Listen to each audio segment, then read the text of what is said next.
What if Tanjiro Kamado had the same potential as Yoriichi? Will Muzan die out of horror after seeing another Yoriichi, or will he try to fight back? Most importantly, will the story of Demon Slayer end in just a season, or will it require some time for Tanjiro to awaken his true form? The answer to all your questions are patiently explained in this video with the help of not 1, 2, but 3 detailed theories. But before we get to them, let's see the relationship between Yoriichi and Tanjiro.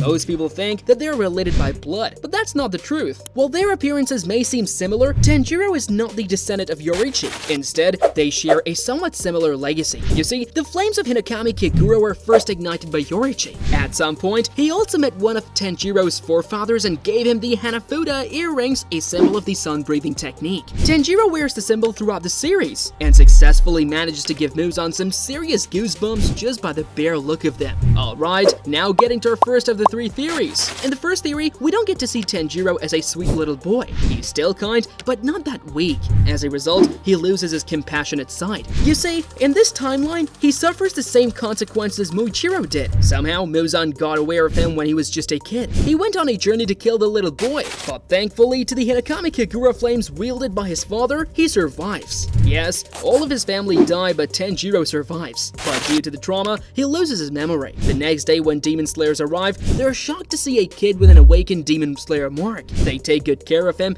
heal him, and train him. Tanjiro progresses swiftly and becomes a Hashira at the age of just 10. Yes, he broke Muichiro's record of youngest Demon Slayer. During the journey, Tanjiro goes on a solo mission and kills every demon crossing paths with him in under a second. But on one certain journey, he crosses ways with an Upper Moon. Tanjiro struggles a bit finishing the powerful Upper Moon, but at last, he does it. But in the fight, he was on the verge of death, and during that moment, he regained his fogged memories. Tanjiro, now desperate more than ever, doesn't rest a second and asks the leader of the Demon Slayer's corpse to unleash a combined attack on Muzan and finish the threat once and forever. On the other hand, Muzan gets aware of the situation since he is connected to all the demons. He laments a bit, but he was not able to finish Tanjiro that night. But even so, he gathers his own army of demons. During the ultimate battle, Tanjiro swiftly wields his sword, and using the Hinokami Kagura flames, decapitates all the demons. Fortunately, we don't even have that many casualties in this timeline, all thanks to Tanjiro's exceptional strength. This was just one among the 3 theories, and theory 2 is where it gets interesting. This is where Tanjiro comes back home early enough to catch Muzan when he was slaying Tanjiro's family in the real timeline. Not in this timeline though. When Muzan approaches Tanjiro's house, he is caught off guard by seeing his earrings. Muzan gets into a state of disbelief, he is panicked and backs off. Tanjiro initially thinks of him as a robber who is just scared by Tanjiro holding a deck brush. But deep down he knows he sensed something else inside that man. Later that day, the water Hashira Gyu arrives at Tanjiro's home. He too is caught off guard by seeing Tanjiro's head as it embarks on a Demon Slayer mark. Gyu explains to Tanjiro the situation, the threat that Muzan has prevailed for centuries. Hearing Gyu further nurtures the smell that he got after seeing Muzan. With no further delays, Gyu asks Tanjiro to join the Demon Slayer corpse for the sake of humanity. Tanjiro accepts with one condition: the Demon Slayer's corpse will take care of his family. But, there's a catch here. Tanjiro's mom, just like another Asian mom, baits the crap out of him when he thinks of joining the corpse. But let's just make her understanding enough that she lets our protagonist embark on his journey. Alright, so Tanjiro, along with his family, is taken to the Demon Slayer headquarters, where all the Hashiras and Kagaya Yubishaki welcome them. Tanjiro is given a Demon Slayer sword, which turns bright red. Witnessing this makes Tanjiro a hope for all humanity, and he embarks on his 3-month training session under the supervision of several Hashiras. On the other hand, Muzan arranges all of his demon army. His main focus now is to find the Slayer with an astonishing resemblance to Yoriichi. 4 months later, Kyoku enters the Infinity Castle with the hot news of Tanjiro's whereabouts, which for Muzan is really threatening. In a state of anguish, he surprisingly devours Kyoku and heads for the location with his army. Meanwhile, Tanjiro is progressing at a swift rate. He also goes on some missions and he kills every demon facing him with just a slice of his sword. During the big showdown of the Demon Slayers against all the demons, we have Tanjiro as the main prowess and hope for all humanity. Of course, he struggles a bit since he does not have much practice, but he's far more powerful than any Hashira. A few Hashiras also die, including our main couple Obanai and Mitsuri. When all the demons have been slaughtered except Muzan, the Demon Slayer's side weakens. Nobody seems to have the courage to stand up. At this point, Muzan gets desperate. He seems to be killing the threat, but at this point, Tanjiro falls into a translate state of selflessness. He is portrayed as Yoriichi in Muzan's view, but is different from him, because in this timeline, Tanjiro successfully kills Muzan. Now coming to our last and by far the most interesting theory. Here, we get to see the same beginning as the original timeline.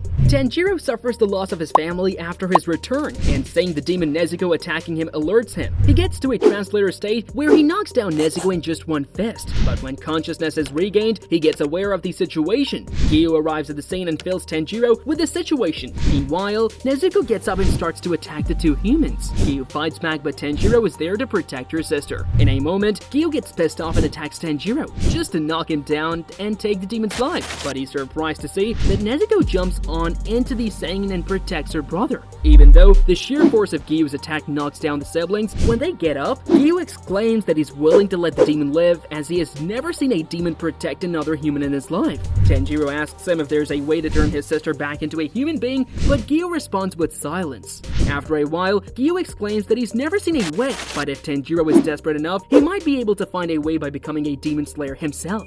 And so his journey as a demon slayer begins. First, he is taken as a disciple by the former water Hashira, Sekonji Yorikodaki. First, Tanjiro learns the water breathing, but after 3 months, he truly understands his true potential and begins practicing the Hinokami Kagura flames. After that, Yorikodaki leaves Tanjiro at the hill, where he has to slice through a big boulder before finally entering the final selection. Just as Yorikodaki turns his back, he's shocked to hear a big blast. When he turns back, he sees that the boulder has not only sliced, but crumbles into tiny bits just by the sheer force of Tanjiro's swing. Now he understands the true potential Tanjiro houses, and so he lets him join the final selection before the due date, alone as an exception. In the selection, Tanjiro slices off every demon crossing paths with him. In no time, he's faced off against the Hand Demon. Seeing Tanjiro's mask triggers the Hand Demon, and he tells his story. But just as he's speaking, he's shocked to feel his head falling onto the ground. Yes, Tanjiro sliced him just like that,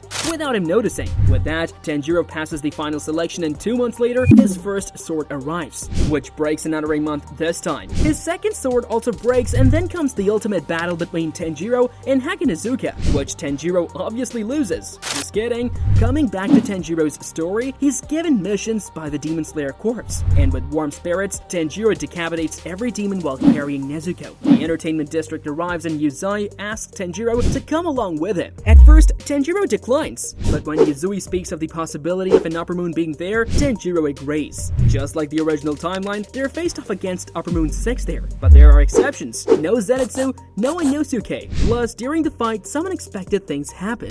While Tanjiro is fighting against Gyotaro, Doma arrives speaking Muzan's order of finding Tanjiro and killing him. Tanjiro gets himself involved with this brat, asking Yuzai to take care of the siblings. Here, Yuzai struggles but doesn't die as he awakens his Demon Slayer mark. After a few exchanges of slashes, Tanjiro decapitates Doma, but surprisingly he regenerates. Seeing Yuzui, he's already in a bad state, but even he manages to get the siblings to back off, kill them, and soon joins Tanjiro. Combined, they defeat Upper Moon 2. Meanwhile, Muzan arrives with his army of demons. On the contrary, all the Demon Slayers arrive and the final showdown takes place. Tanjiro enters into his state of selfishness, where he can read the movement of blood flowing through Muzan's veins. And with enough struggle, he takes his rage out on him and kills the threat once and for all. That marks the biggest achievement of the Demon Slayer Corps, but I can't help but wonder how the fight between Muzan and Tanjiro could have gone if it was 1-to-1, but that's perhaps the topic of some other video.